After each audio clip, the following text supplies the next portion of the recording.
El programa de Administración de Empresas de la Facultad de Ciencias Administrativas, Económicas y Contables realizó el 6º Congreso Empresarial y primero internacional, más allá de la gerencia 5.0, aprendizaje, innovación y estrategia. Para conocer un poco de lo que los ponentes le entregaron a los asistentes, Lina Marcela Gaitán Montoya, estudiante de Administración de Empresas, estuvo hablando con cada uno de ellos y esto fue lo que nos compartieron.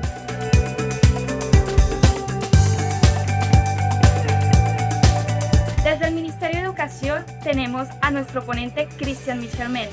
Bienvenido. Muchas gracias por la invitación.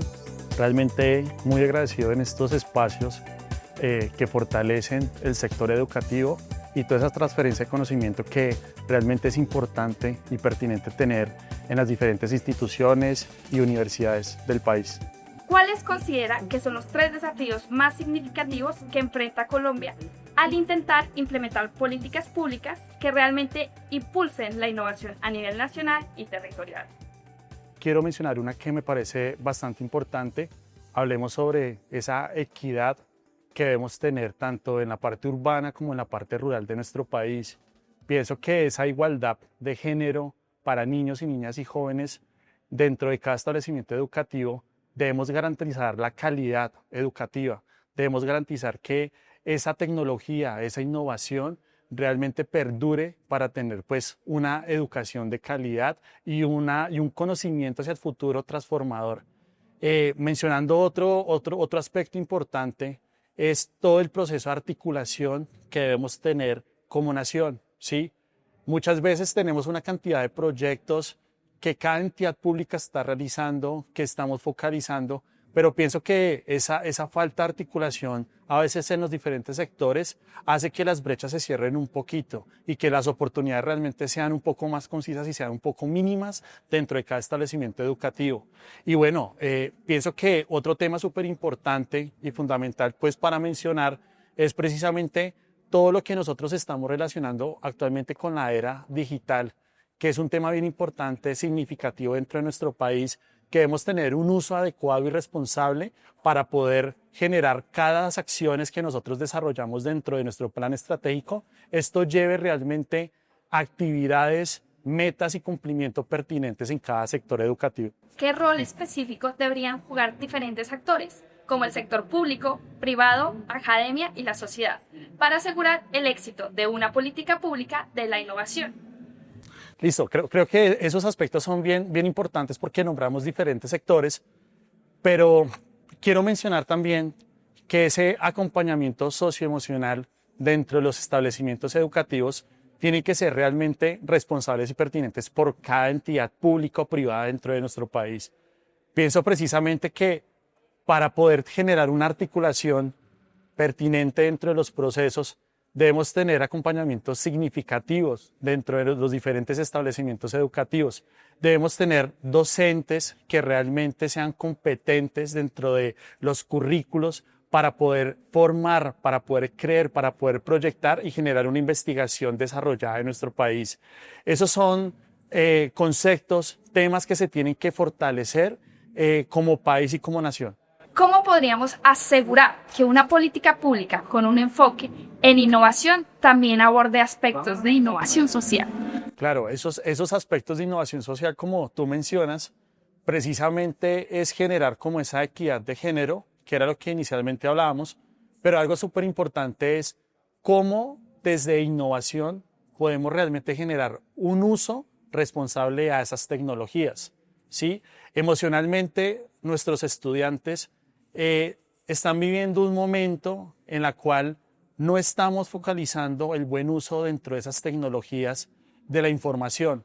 Debemos adquirir responsabilidad, ese respeto que se tiene entre el maestro y el estudiante, precisamente pues para poder focalizar cómo o cuál es el alcance mejor que yo puedo utilizar esas herramientas tecnológicas para poder generar mejora continua dentro de mis procesos productivos o de innovación. Actualmente nos acompaña el COMPES 4144, que nos habla sobre el uso responsable de la inteligencia artificial. Es importante nosotros generar esa responsabilidad dentro de los sectores educativos precisamente para el buen uso de las herramientas tecnológicas y cómo nosotros nos podemos dejar acompañar por esas herramientas tecnológicas sin tener un pensamiento crítico dentro del desarrollo y los aspectos sociales de nuestro país.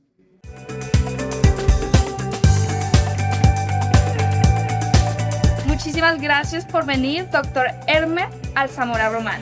¿Cómo se encuentra? Muy bien, muchas gracias. Realmente bastante agradable, no solamente el clima académico, sino el clima natural que vivimos acá en esta sede, donde está el auditorio, y sobre estas ponencias que se vienen desarrollando aquí en este 6º Congreso, bastante importantes. Nos gustaría que nos contara quién es usted. Yo soy, aparte de docente, nombrado en Ingeniería Industrial de la Universidad Nacional de Piura, Ingeniería Civil, y director de la unidad de posgrado actualmente. ¿Qué consejo le da a un emprendedor del común para que ese emprendimiento llegue a consolidarse como empresa y no haga parte de este porcentaje de mortalidad del que nos habla? Sí, efectivamente, muy buena pregunta. Lo que indicaba es que la persona que cree la empresa debe primero analizar sobre qué es que él tiene, digamos, experiencia. Supongamos que en su familia se han dedicado quizá a la venta de hamburguesas. Entonces, él conoce sobre hamburguesas, por tanto, podría crear una empresa de hamburguesas y así las personas que trabajen en esta empresa no lo van a engañar y no le van a decir, ¿sabes qué? Se va más crema o se va menos crema o más aceite para preparar la crema o el tipo de carne que se compra es de este tipo y debe saber que la carne la muelen y podrían comprar carne barata, molerla y darla por carne buena. Entonces, eso solamente lo conocería porque él se dedicó a ese tema. Entonces, mi recomendación es crear una empresa que conoce, que tenga experiencia en ello. Y si no lo tiene, primero prepararse, capacitarse antes de crear esa empresa. Ese es mi consejo, básicamente. Y considerar que la empresa es tu hijo para que no malgastes el dinero y todo reinvertirlo. ¿Cuál es ese secreto de ese éxito que usted ha tenido durante todo este tiempo? Bueno, en primer lugar, debemos considerar que a nosotros en la etapa escolar nos han indicado que el capital genera trabajo y el trabajo genera capital. Pero cuando llegamos a la realidad nos damos cuenta que eso no es cierto, siempre y cuando nosotros no entremos por otro camino. Por ejemplo, ¿qué es lo que pasa? Una persona entra a un trabajo determinado, le pagan un sueldo, se gasta ese sueldo, no le queda nada y nuevamente al siguiente mes vuelve a ganar otra cantidad, se lo gasta y así sucesivamente. Se olvidó de algo que se llama ahorro. Si esa persona gana, trabaja, gana un sueldo, gasta una parte y la otra parte la ahorra, ese ahorro de manera sostenida va a generar un capital y con ese capital lo va a invertir en una empresa que finalmente va a generar trabajo. Ahora sí, el trabajo genera capital, el capital genera trabajo. Pero de esa manera, solamente ahorrando. Y entonces, ¿cómo es que puedo lograr? Yo tengo que ahorrar mínimo 10% de ese dinero. Entonces, si tú ganas 1.000.000 de soles, 1.000.000 de pesos, ganas 1.000.000 de pesos, entonces hazte la idea que solo ganas medio millón, nada más. Dejas 10% para ahorro, para inversiones. El otro 10% si quieres para esparcimiento. Quieres ir a pasear a Zipaquirá, Montserrat, donde tú quieras, te alcanza la plata con ese 10%. Si me alcanza, no me alcanza, muy bien, guarda 2, 3, 4 meses. Cuando te alcance, ahí recién te vas. Pero ese 10% es para esparcimiento. El otro 10% es para donaciones, algún regalo que quieras hacerle a alguien, 10%. El otro 10% es para seguirte capacitando. Ahí tienes 50% para gastos, 10% para donaciones, 10% para esparcimiento, 10% para inversiones, 10% para el tema de donaciones si quieres, y el otro 10% es para compras a largo plazo. Son 100%. Si haces de manera metódica eso, ahorrando, guardando, vas a crear y vas a tener empresa para que otras personas trabajen para ti. Y no tú trabajar para ti, sino otras trabajan para ti y luego si te sobra el dinero, inviertes y ahora tu dinero va a trabajar para ti. Muchísimas gracias. ¿Algunas palabras que quiera decirle a nuestra comunidad educativa? Sí, por supuesto, más bien bastante agradecido por la invitación a este simposio. Realmente yo he realizado esta pasantía, he conocido Soacha y ahora Fusagasugá, ¿no? Fusagasugá. Fusagasugá. bastante, muy bonito y de verdad las personas bastante agradables, amables sobre todo y muy buenas ponencias las que se han dictado en este congreso. Me siento bastante contento y un saludo para todos los amigos de Colombia, sobre todo con Dinamarca. Gracias.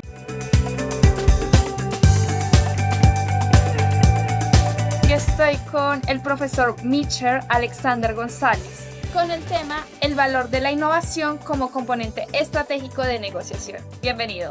Muchas gracias. ¿Cómo te encuentras? Bien, muy contento aquí en Pusa y un auditorio lleno, muy motivante venir acá. Tenemos varias preguntas respecto a tu tema.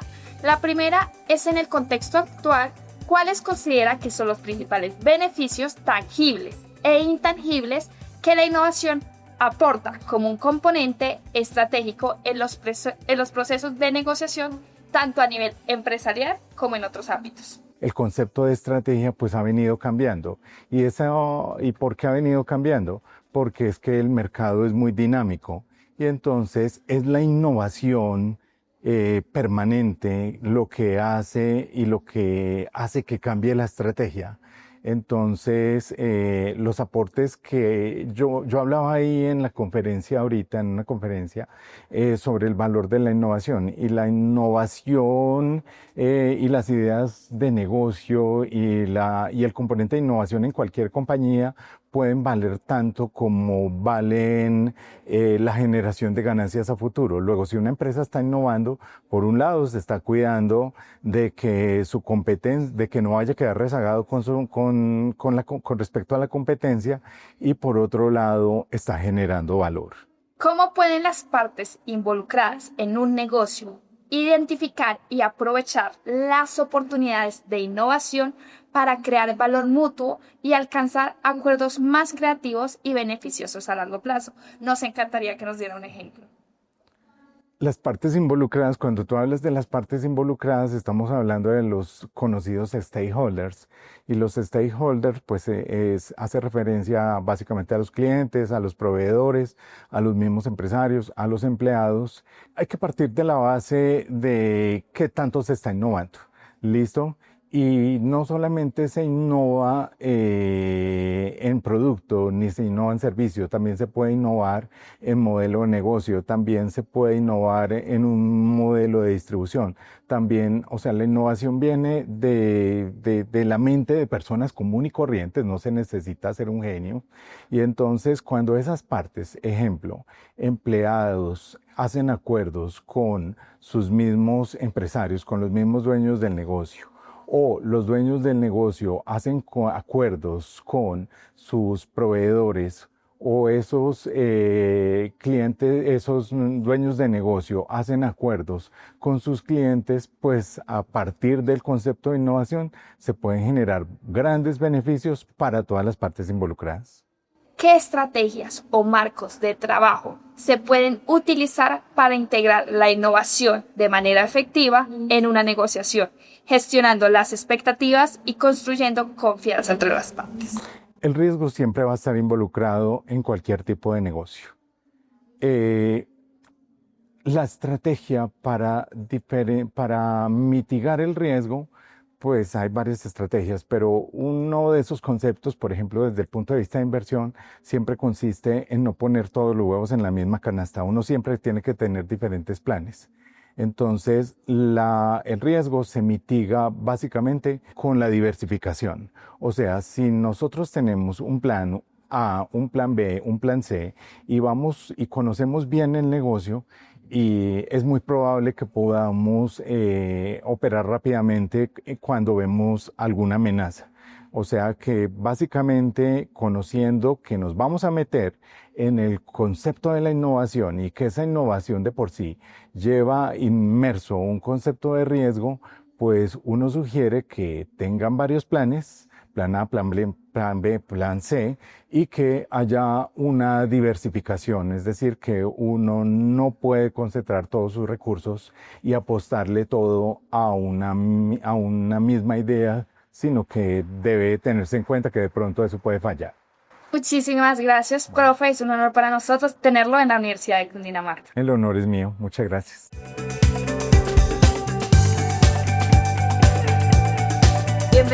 Norberto Pineda Montes. Muchísimas gracias por la invitación. Tu tema es del empresario al influencer, cómo liderar desde la voz digital, ¿sí? Sí, así es. Ese es el título de la conferencia que vamos a compartir el día de hoy. Estupendo. Desde su experiencia, nos gustaría que nos dijera cuáles son las 3 pilares fundamentales que debe tener un líder para priorizar el construir una marca personal en redes sociales para generar confianza y credibilidad con su audiencia. Bien, pues digamos que no está como una camisa de fuerza decir estos son los 3 pilares, pero puede haber 3 puntos fundamentales que una persona que es líder puede manejar para tener una voz impactante dentro de un público digital como el que se maneja hoy en día. Nosotros en la actualidad somos víctimas del scroll, entonces todo el tiempo nuestro público está haciendo este movimiento con su celular. Entonces uno de los primeros pilares, como lo indicas, tendría que ser ser corto, ser claro y ser coherente. Son 3 Cs que son básicas para que una persona pueda comunicar bien su mensaje. Es decir, que sus mensajes sean contundentes y en 3 o 4 segundos que dura el scroll sean capaces de cautivar a una audiencia. El segundo tendría que ser la humanidad, es decir, mostrar que detrás de un profesional, detrás de un gerente, detrás de un profesor hay un ser humano, hay una historia que contar, hay una historia de vida, hay unos sentimientos, hay unas emociones y ese podría ser otro, la naturalidad con la que se cuente. Y el tercero, muy en la línea con eso, decir siempre la verdad, especialmente en tiempos de crisis. Las redes sociales se convierten en una plataforma en la que se ve de uno y otro bando, porque son muchos los bandos que se encuentran diciendo mentiras y somos víctimas de algo que son las fake news. Entonces decir la verdad aumenta ese factor de confianza y credibilidad en la audiencia. ¿Qué tipo de contenido y estrategias considera más efectivas para lograrlo? Yo creo que el primero y el fundamental es el video. El video siempre va a ser el rey de los contenidos porque genera un dinamismo, genera una historia, etc. Hay otros contenidos, por ejemplo, que los carruseles, pero no llenar un carrusel con 20 fotografías sobre un evento, sino precisamente contar una historia a través de esos carruseles que se crean. Y el otro, por supuesto, es comunicar en la inmediatez a través de las historias que se pueden compartir en un estado, que se pueden compartir a través de Instagram, ahora en TikTok, siempre compartir momentos claves de la inmediatez. Es decir, a veces las entidades, los gobiernos, los políticos, etcétera, se encargan de hacer muchísimo contenido y creen que hay que publicar por publicar. Entonces, sí, básico tener una estrategia y un objetivo. No dar disparos al aire porque, como sucede en la vida real, no va a tener unos buenos resultados. ¿Qué mensaje le daría a los líderes para mantener la consistencia en su mensaje y presencia Cefinia? El mensaje para ellos va a ser siempre que lo que les dije al principio, digan la verdad. No es hacer contenido por hacerlo, sino siempre tener un contenido estratégico que cuente una historia verdadera.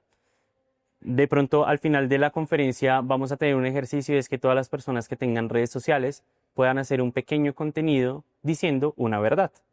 Porque eso es lo que convence más. A veces en redes sociales encontramos muchísimo contenido que sabemos que es mentira, pero cuando algo nos genera empatía, es decir, que yo me veo identificado con ese contenido, es más favorable que la persona pueda generar un enganche o una interacción con el contenido que yo estoy publicando. Entonces siempre decir la verdad, siempre ser muy humanos y sobre todo ser muy estratégicos. Mil gracias, es un honor para la Universidad de Cundinamarca tenerlo aquí. El honor siempre va a ser mío ser udecino.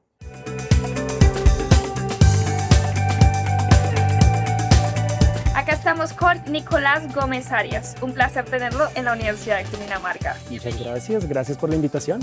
¿Cuáles consideran que son las 3 áreas principales donde la inteligencia artificial puede generar un impacto más significativo en términos de eficiencia, productividad y toma de decisiones estratégicas? Qué buena pregunta y bueno, resumirlo en 3 es difícil porque realmente la inteligencia artificial está teniendo un impacto transversal en toda organización. Es una cosa sorprendente lo que está pasando, pero si me pidieras 3, yo te diría, la más visible es mercadeo. Las áreas de mercadeo en este momento lo han adoptado muy rápidamente y han podido tener grandes evoluciones a través del uso de la inteligencia artificial. Porque es la más fácil, es como la más evidente, ¿no? Que es como, voy a hacer esto utilizando esta herramienta y sacan la imagen del pollito que está de moda en esta semana y que hacen entonces la de hace unas semanas que era la cosa esta del estudio japonés. Entonces es muy visible. Entonces ayuda mucho en mejorar rendimiento en mercadeo. Esa es una. Pero Si me preguntaras a mí dónde se puede generar mayor impacto en este momento, te diría en la parte de análisis de data para la toma de decisiones. Con los nuevos modelos que ha traído ChatGPT, por ejemplo, el último modelo, el O3 Mini, el O4 Mini, creo que fue el último que sacaron, es fantástico lo que puedes hacer para agilizar los procesos de análisis de datos y sobre eso pedir un prompt, algo así como hazme un comparativo, determina una estacionalidad, ayúdame a tomar esta decisión. Y él con un Excel te la saca fantástico, que fue lo que hicimos ahorita en la conferencia, que todo el mundo quedó como, wow, ¿eso se puede? Sí, se puede. Entonces ahí tienes una segunda área. Y sin duda una tercera área que está siendo muy, muy fuerte ahorita es la parte de talento humano. O sea, tú ves la facilidad de procesar data y de ayudarle a las personas a entender grandes cantidades y volúmenes de información a través de prompts ha hecho que la selección de personal sea muchísimo más rápida y a su vez puedes hacer comparativos para que la toma de tu decisión a la hora de decidirte por un candidato o por otro sea mucho más rápida. Entonces, son 3 áreas en donde tú lo puedes ver muy fuerte, pero como te digo, toda organización, en todas las áreas, finanzas, contabilidad, mercadeo, operaciones, logística, en todas hay espacio donde en este momento ya la inteligencia artificial está haciendo de las suyas. Desde su perspectiva, ¿cómo puede un administrador adaptarse y potenciar su rol trabajando en colaboración con las herramientas de inteligencia artificial? Qué buena pregunta y la respuesta es muy bonita, porque mira, hay algo que pasa siempre con la humanidad y es que cuando hay grandes evoluciones, grandes innovaciones, tiende a aparecer como un miedo, ¿cierto? Y realmente esos miedos se empiezan a mitigar en la medida en que se va entendiendo la herramienta que ha aparecido. Te lo pongo en un caso. Por allá en el siglo XVIII, XVII finales, cuando estaban en el proceso de la revolución industrial, ¿cierto? Cuando aparecieron estas posibilidades de hacer telares a nivel industrial y producir gran cantidad de tela, pues claro, la gente diría, los que hacen ropa se quedaron sin trabajo. Y fíjate que lo que pasó fue todo lo contrario. O sea, realmente lo que sucedió fue que la industria textil se disparó a niveles inimaginables, creando lo que hoy es el concepto de la moda. ¿Tú crees que hace 500 años había moda? No. O sea, era como, ponte lo único que tienes, porque no había suficiente para que tú pudieras tener 10 prendas, sino que tenías una túnica en el siglo XII y con eso te tocaba sobrevivir. Y de buenas si tenías una segunda, quizás algo para el matrimonio, alguna cosa así, pero no era normal. Se normalizó después y hoy tenemos diversidad de opciones. Lo mismo pasa con la inteligencia artificial. Viene una transformación fuerte, profunda, pero si tú la entiendes, la adoptas correctamente, no es que vaya a haber, digamos, un tema en donde desaparezcan las oportunidades, sino que van a aparecer nuevas, que van a hacer que cualquier persona pueda entrar a usar esa herramienta. Lo chévere es que la información está disponible, capacitarse está disponible, el tema es piérdele el miedo. Y a todos, piérdanle el miedo. Realmente lo importante es en tomar la herramienta, saberla usar, porque no es más que una herramienta. Bueno, y por último, ¿qué consideraciones éticas y de seguridad deberían tenerse en cuenta al adoptar estas tecnologías? Súper, pues mira, hay muchas preguntas alrededor del uso de la data y alrededor de, digamos, el riesgo que puede suponer el uso de inteligencia artificial. Y la verdad es que es muy curioso, porque tú te das cuenta y digamos, como los protocolos de seguridad y los sistemas de seguridad de la información que utilizan los modelos que están en la nube o los modelos remotos como un ChatGPT y estos, son supremamente fuertes. O sea, créeme que es muy normal que las compañías entreguen información con mayor facilidad a terceros que no tienen ningún tipo de protección de datos, mientras que modelos como ChatGPT tienen unos sistemas súper robustos de administración de datos y uno termina creyendo que esto lo está volviendo público. O sea, la gente tiene mitos tan locos como creer que no, porque subí no sé, la base de datos de ventas del año, entonces mi competidor va a poder preguntarle a ChatGPT, carreta. O sea, si no, tú podrías ver los balances y los PIGs de todo el mundo. O sea, eso es mentira. Realmente son silos aislados en donde tú tienes totalmente respetada tu información. Eso no se vuelve público. Que toma información de lugares públicos como la red en ocasiones, sí. Pero el hecho de que tome información de ahí no quiere decir que esté tomando la información para hacerla pública. Puede que sí la tome para mejorar su modelo y otras cosas, pero no para volverla pública. Entonces ahí rompemos ese mito. Y ahora, si tú quieres llevarlo a un siguiente paso de que no es que la seguridad de la data es terrible, pues ¿qué puedes hacer? Existen ya modelos que tú puedes instalar y operar de manera local.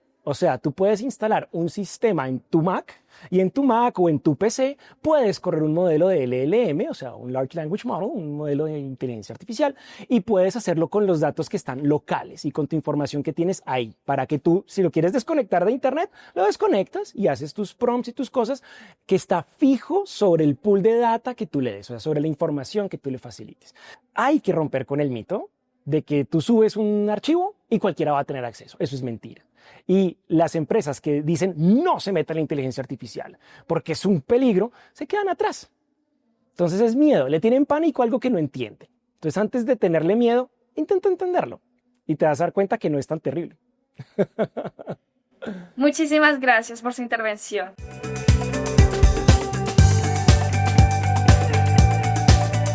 ¿Cómo pueden los líderes desarrollar y fortalecer su carisma a través de la comunicación y el networking estratégico? Bueno, yo creo que los líderes tienen que empezar por conocerse a ellos mismos, saber cómo funcionan sus cerebros, qué tipo de carismáticos son, porque hay varios tipos de carisma, si son una persona que es muy empática, si es una persona que, por ejemplo, es muy buena para la comunicación oral, si son de los que son súper enérgicos, esos que uno le gusta estar al lado y que dicen, usted me llena de energía, hay gente muy así. Pero también, tú sabes que en las empresas hay personas que dan mucha felicidad cuando llegan a la empresa y hay gente que da mucha felicidad cuando se va de la empresa. Entonces la idea es que nosotros seamos líderes que damos mucha felicidad cuando llegamos. Es decir, cuando llegamos al espacio, que los colaboradores digan, qué chévere esta persona que llegó, me encanta mi jefe, amo venir a trabajar acá. Y para eso tienen que aprender a conocerse a sí mismos, tienen que aprender a comunicarse muy bien y tienen que aprender a ser muy empáticos. Siguiendo por esta línea, ¿de qué manera específica el carisma de un líder impacta en su capacidad para comunicarse de una manera efectiva e inspirar a su equipo o su updates? Pues 100%. De hecho, hay un estudio muy interesante que dice que las personas toman sus decisiones dependiendo del tipo de líder que tengan. Entonces, si un equipo es un equipo que no está teniendo buen rendimiento, que se la están llevando mal entre ellos, ¿a dónde tenemos que ir a mirar? Al líder. Si el líder no tiene carisma, algo está pasando en el equipo. Entonces, es muy importante que aprendan a comunicarse muy bien. Y comunicarse no es saber leer y escribir, es saber cómo hago para que mi mensaje le llegue a los demás, los logre inspirar y motivar para que logren generar los resultados. ¿Podrías regalarnos un ejemplo de cómo un líder carismático utiliza la comunicación para generar un impacto positivo? Bueno, pongamos así de ejemplo, tengo que se me ocurre súper rápido a Obama. ¿Listo? Obama es una persona que es muy disciplinado, tiene claridad para dónde va, entonces a la gente le gusta un líder que sea visionario, tiene claro para dónde va, entonces yo lo puedo seguir, es fácil de seguir, pero tiene muy buena comunicación oral, entonces sabe muy bien cuándo necesita hablar con la gente y jalarlos y inspirarlos, pero también sabe poner límites a través de la comunicación y unos límites sanos y que obviamente sean muy amorosos al momento de poner esos límites. Entonces sí necesitamos personas que aprendan a hablar mejor, que aprendan a comunicarse, a que el mensaje llegue y a inspirar a la gente. En el ámbito del networking, ¿cómo se manifiesta este carisma y cómo puede un líder carismático utilizar esa cualidad para construir relaciones sólidas y significativas? Pues mira que el networking es todo. El networking hace, nosotros no llegamos a cumplir un sueño, una meta o resultados en una empresa si no contamos con un equipo de personas. Entonces siempre vamos a necesitar gente, por eso necesitamos aprender a hacer networking. Si ustedes van y buscan la gente que consigue trabajo, sobre todo en los países de Latinoamérica, si le preguntan a la gente, es muy raro que le digan yo apliqué en tal empresa. Eso fue que alguien conoció a alguien que conoció a alguien que conoció a alguien, porque nosotros nos movemos por las relaciones. Entonces muchas veces nosotros nos las pasamos llenando aplicaciones y resulta que nos movemos más por las relaciones y la gente termina poniendo en los cargos mucha gente que dice, es que yo lo conozco su trabajo, sé que lo hace muy bien, esta es la persona para acá. No necesariamente es el que tiene la mejor hoja de vida, es el que mejor se conecta, el que mejor demuestra y tiene buena empatía con los demás. Nosotros sabemos que en las empresas la gente entra a veces por hoja de vida espectacular, pero se va por falta de carisma, se va por falta de actitud, se va por falta porque no sabe comunicarse y relacionarse con los demás. Entonces, el networking nos enseña es cómo me relaciono, cómo me comunico y cómo conecto para poder lograr cumplir metas y sueños. Por último, ¿algún mensaje que desees dejarle a nuestra comunidad educativa? Bueno, lo más importante es una palabra que me gusta que se llama determinación. La determinación es la única forma para poder cumplir una meta o un sueño. ¿Qué es la determinación? La doctora Angela Dorwood de la Universidad de Pensilvania tiene una investigación muy chévere y ella miró porque había gente que era talentosa pero no lograba cumplir sueños y metas y otros que uno decía no tienen tanto talento pero que lograban. Y era porque esos que lo lograban tenían determinación. Y la determinación es la suma entre la pasión y la perseverancia. Entonces tenemos que trabajar mucho en la pasión y la perseverancia. En Colombia tenemos mucha pasión, nos falta perseverancia. Apenas tenemos un reto, eso no es por ahí. No, son los perseverantes y con la suma de la pasión los que logran llegar a esos metas porque son determinados. Así que a trabajar en la determinación. Mil gracias, para nosotros es un honor tenerlo aquí. Lo mismo, muchas gracias.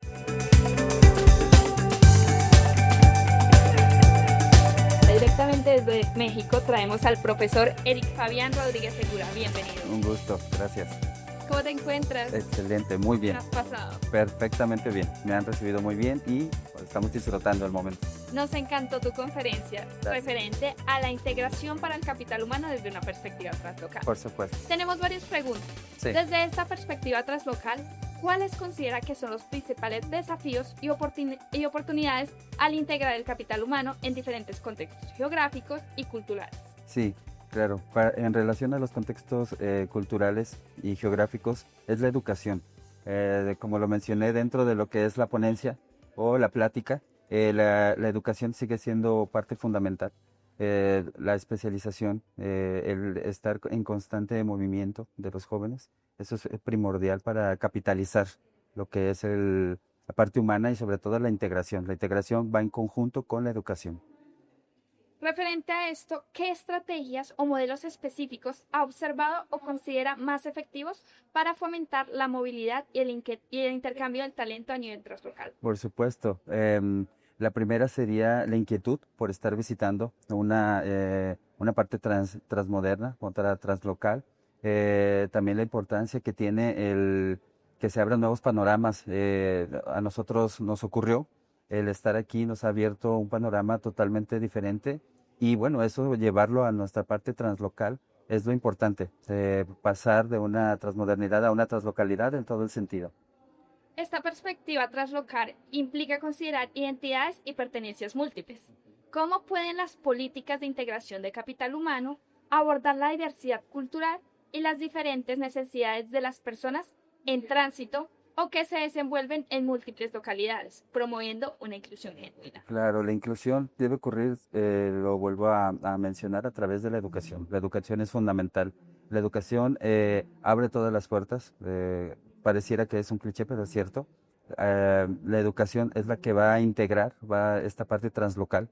La parte educativa que tú vives en tu entorno te va a dar las diferentes perspectivas en relación a lo que necesites. Y obviamente, como tienes la translocalidad, esa parte translocal se abre de acuerdo a las necesidades que tiene el entorno. Entonces, esto integrado a la educación y emergido como una especialización dentro de la misma, es lo que nos va a abrir todos esos pares. Por último, regálanos un mensaje a nuestra comunidad educativa. Les deseo, de verdad, lo están haciendo perfectamente bien. Me voy con muy buen sabor de boca. Espero regresar pronto, visitar sus otras sedes, eso sí también importante. Y bueno, la gente aquí es muy cálida, muy amable y de verdad me llevo lo mejor de Colombia. Para la Universidad de Cundinamarca es un honor tenerlo acá. Bienvenido a la universidad, bienvenido a Colombia. Gracias, un gusto, hasta luego. Somos Cundinamarca, esta es nuestra institución. Vigilado Mineducación.